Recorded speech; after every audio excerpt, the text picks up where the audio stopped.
Hey y'all, welcome back, welcome back, welcome back. I know it's been a while, and you know what's so crazy is that every single time I say, all right, I'm about to be consistent, I start recording videos, I'm about to do this, something crazy happens, right? So this time, the crazy was a baby. Yay! um, Definitely wasn't on my bingo cards this morning, okay? But we're here now, and that's all that matters. So, welcome to the pregnancy series of Goddess Sin and all the things in between.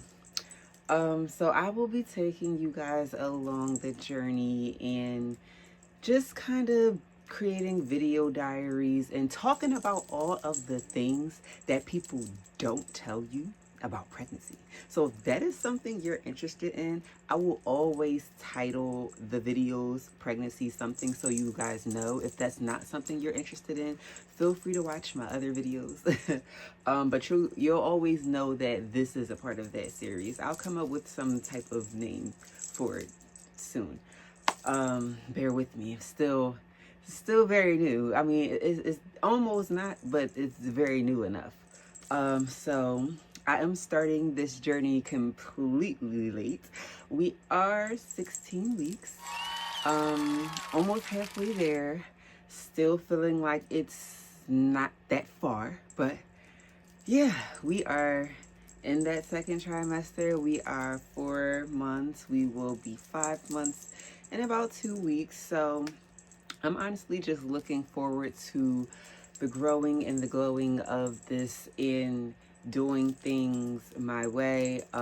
Further down in this series, I will give a history of just the things that I have been through before, how great my pregnancy was with my son, how my last pregnancy shifted things, and how things are going now. So yeah, this is going to be a series, so make sure you got your food ready, and yeah, just leave me some questions below that you might be interested in. For those of you who don't know me, if you're coming across this video, I am a doula, the sacred womb doula, okay? So this is my first time being a doula and being pregnant. So it's kind of like one of those things of like the doctors going to the doctor situation.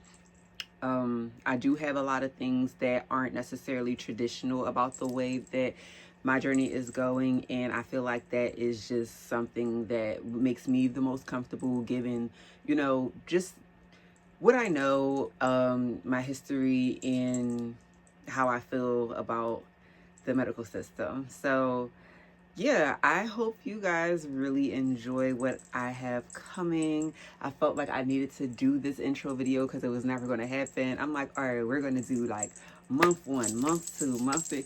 We just going to act like, I'm going to do a little, I'm going to give you a video of how I felt during months 1 through 3, and then we're going to start here. But yeah, I'm just super excited to share this journey with you all because I know that this is kind of a taboo. Everyone always talks about the highs and the joys. This is also my video diary of me saying I'm never doing this shit again. Love kids, love, life is beautiful, pregnancy is beautiful, birth is beautiful. But what's not beautiful is what it takes to grow a human. Okay? So yeah, we're going to talk about that. But I feel like this was just supposed to be like a little short, sweet welcome back video. But you know what? I do want to get into some things. And this is all freestyle off the head. I have no outline for this because it was literally just supposed to be a, hey, I'm back and this is what happened. This is why I left. This is what I'm doing in the future. But you know what? There are some things that I want to talk about. Okay, so right off the rip, we're just going to trigger warning it right here. Just trigger warning. Your first pregnancy after a miscarriage is going to be the most traumatic thing you can go through mentally. I'm just going to rip the band-aid off and say it. So I had miscarriage in 2023, and just the whole experience with that was very traumatic. Just from like, I'm a person who's very big on research when it comes to care, regardless of how I plan on carrying out anything in the future. I specifically researched a doctor. She was a black doctor. She had pretty great reviews, and she was LGBTQIA plus inclusive. It was great. And unfortunately, my experience was just horrible. Uh, just the lack of knowledge from that doctor and from a high risk doctor. I'm telling them how to do their jobs. I'm suggesting testing for them. Like, it's just, that was a lot. And just to kind of go through that, with then fast forwarding to the actual miscarriage itself, it was like very traumatic. I mean, yeah, just get some popcorn right now. I'm gonna give you 5 seconds. I'm gonna give you 5 seconds to go ahead and just pause this and go get you a snack, honey. But if you don't want to hear this, I will timestamp a part that you can skip to right here. So my miscarriage was very traumatic because I was with a client at the time. I'm working. I'm like, okay, girl, you literally have 10 minutes left. Like, can you just like hold on for a second? Like, and that is not something by all means I suggest anyone do. Like, please take care of yourself, take care of your body, take care of your mental health. I don't have all of my marbles. I'm very much aware of that. So I do things in a non-traditional way. And for me, it was just kind of like, I'd rather finish what I'm doing right here and then go deal with this, because this is already happening. It's not, there's no sense in me crying over spilled milk. The milk is already gone.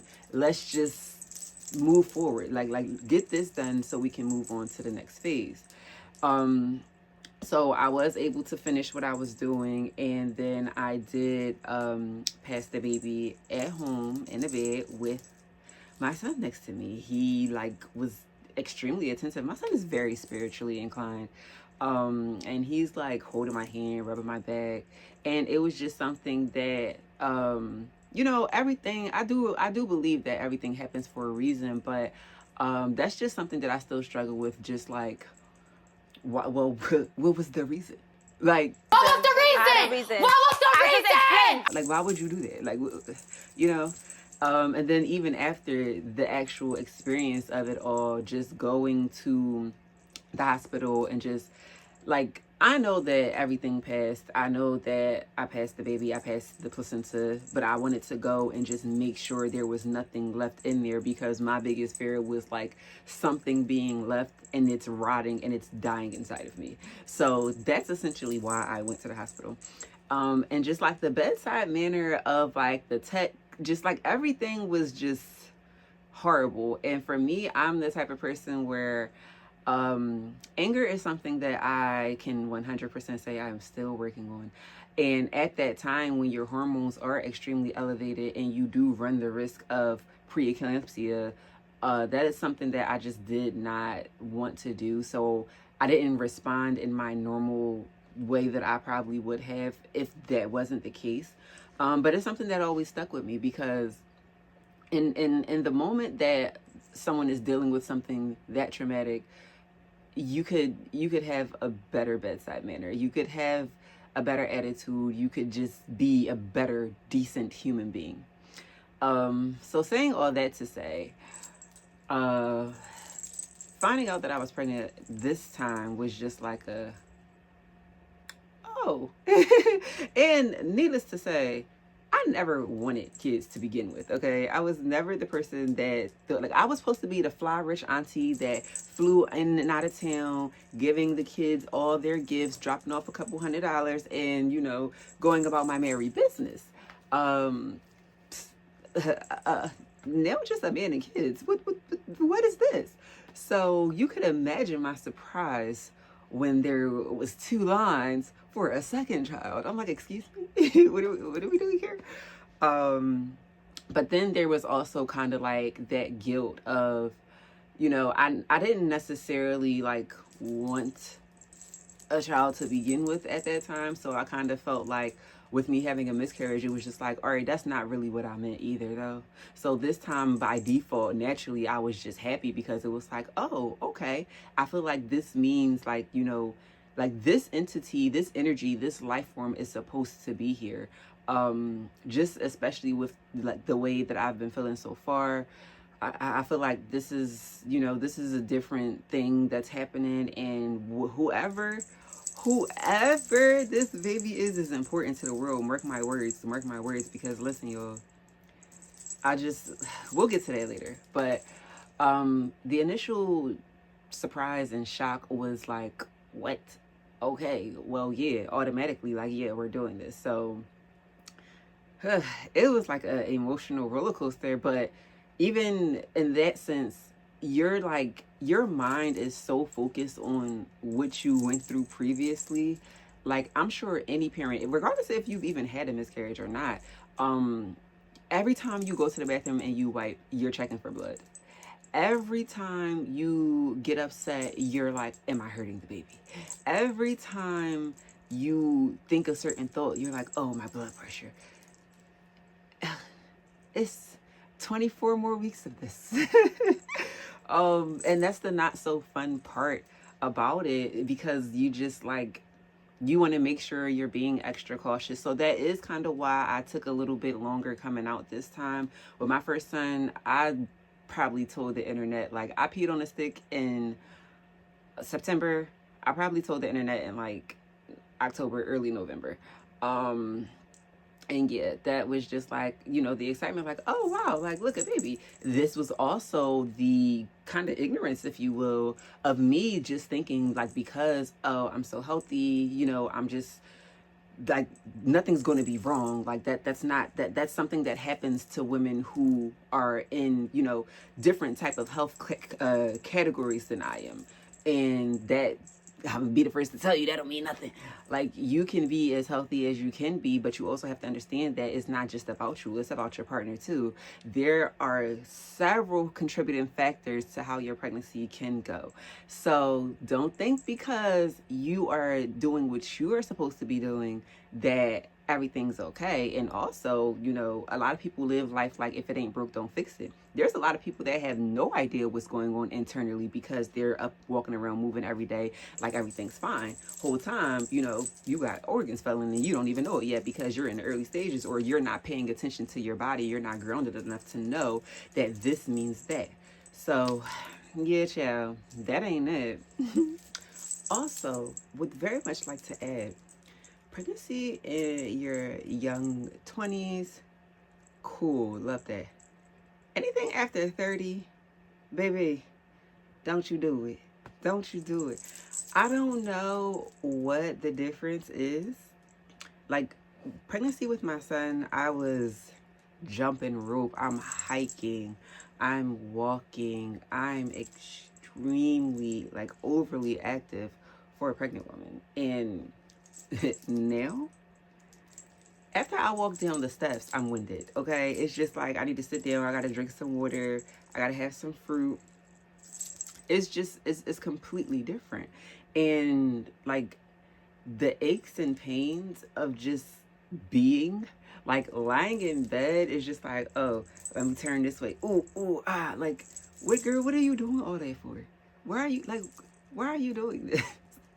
It's just so, it's so different. Like, when they say that every child is different, they truly do mean that. And that is also another reason why I felt like, I didn't necessarily want to have more kids, because my first pregnancy was chef's kiss.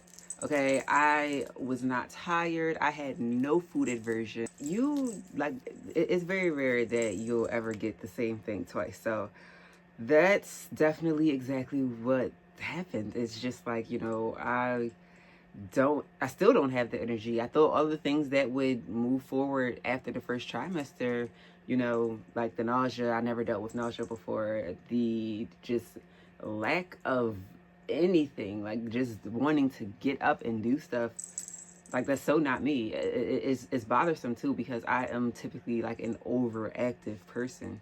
So I am listening to my body, though. I am listening to what spirit tells me, and I'm supposed to rest because, girl, you already do too much. So that is exactly what I am doing. I am taking it easy. Slow and steady wins the race, and that's just that.